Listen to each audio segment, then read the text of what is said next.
I want the whole world to see my chat conversations with Anita and Albert. So Anita is designated power of attorney. Right now, I've been requesting her permission to talk to my mom in the hospital, and then it hasn't been granted yet. They're refusing, and their method for years, for 4 years, Anita, her dad Sam, and Albert has been to keep repeating to me, "You're a horrible person. You're a horrible person." And then and then telling people in my life with fabricated evidence.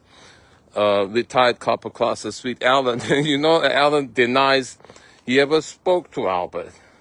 But Albert reported, Alan said, we tried to help. Anahit was wandering the street. We tried to help him, and then we encountered Zeke, and then he would threaten us. So that's BS, because when I ask them about it, they don't want to admit that they did or did not talk to him, because right there is solid proof of them fabricating evidence. And then, so now, Anita keeps repeating in the latest text conversation, I'll show it, she goes, "You haven't shown anything to prove that you are capable." They keep trying to prove that I'm not. And what they're using against me is that I had the scammer, Justine Taylor, the fentanyl dealer, supported by the West Valley Police Station. And when I tell cops that visit my mom, they say, "Well, that's another division." It's another division, but that's another of mom's two properties. And that's why it's relevant. Both houses have daily 911 calls that are used to target me, the false 911 calls. When I'm calling about the squatter, they come and scold me and support her. She calls them to come and scold me and support her. When mom's calling about the neighbors, and then even Alan called because mom left a note with flowers on their door about the neighbors. Alan, the retired called, and then Albert and Anita threatened me for two solutions. The in-Vega shot would make mom stop yelling, calling. They said if you do that, we'll call 911, but that's what they're giving to her at the hospital, right? To calm her down.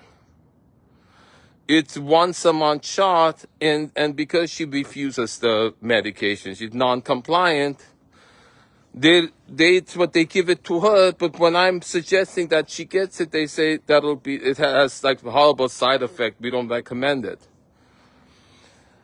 When I want to sell the house, the realtor tells me I need to put a stop to it.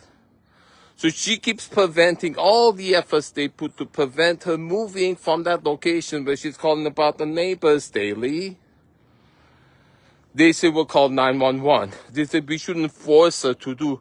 But she's in facility like she was in Silverado being forced to be there. So when they're forcing her to be in facility, it's okay. But if I want to sell the house and move, that's a violation. They're injecting her in Vega over there. But if I'm suggesting she gets it once a month so she can stay home, they say that's a violation. We'll call 911 on that. And a very simple solution is there.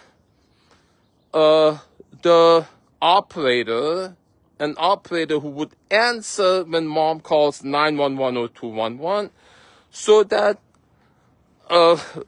emergency dispatch isn't contacted. Instead of her call going to emergency dispatch, you have an operator who would listen to her, our own operator. So they're saying she should get a 24-hour caregiver.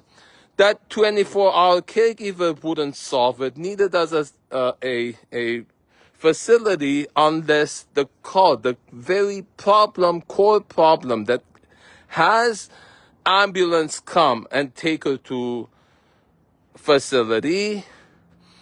That's the core problem. So that call shouldn't go through to dispatch. It should go to our own operator.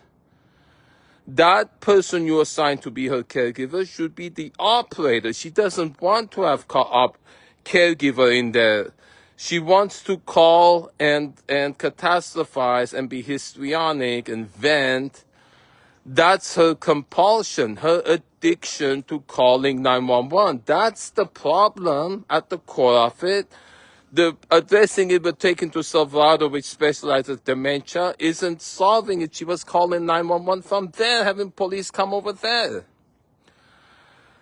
The core problem is her addiction to calling 911, calling Wolf. So our own operator answering that call, and then if God forbid 1 in 100, it is actually determined by that operator, it is a real emergency, that operator would call dispatch instead of having police show up every day and profit by her fault, knowingly from her false 911 call that she's done for 7 years daily, multiples of times daily.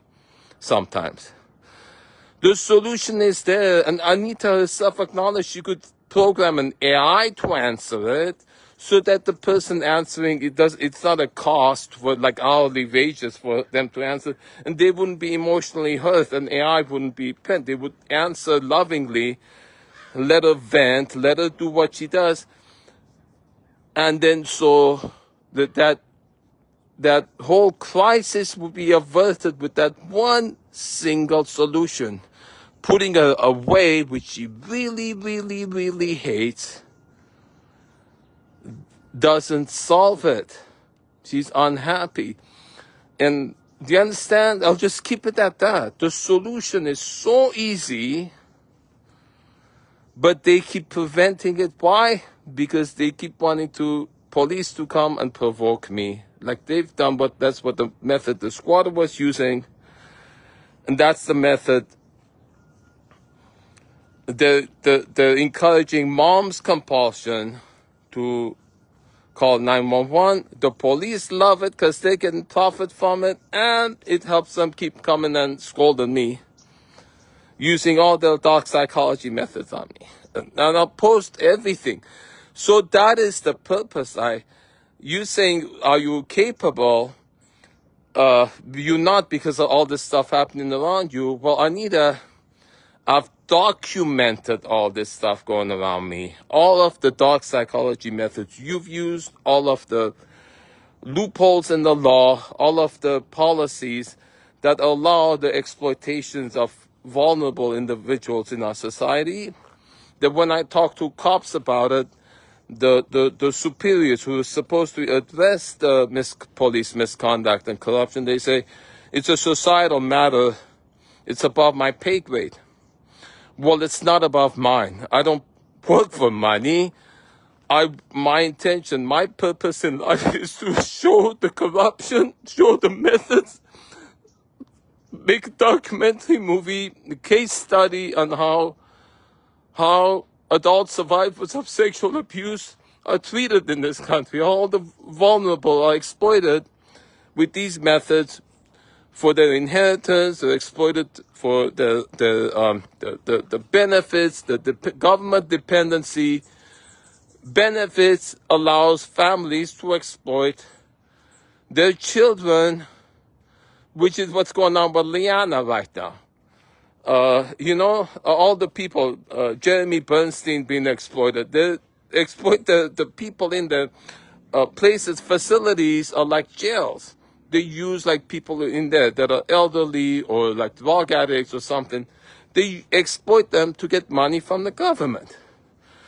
They're kept like cattle or prisoners just for the purpose of this people who, that's extreme. I'm not even gonna say it, because when you tell the truth what's going on, then just leave it at that. I'm Zeke Matevosian.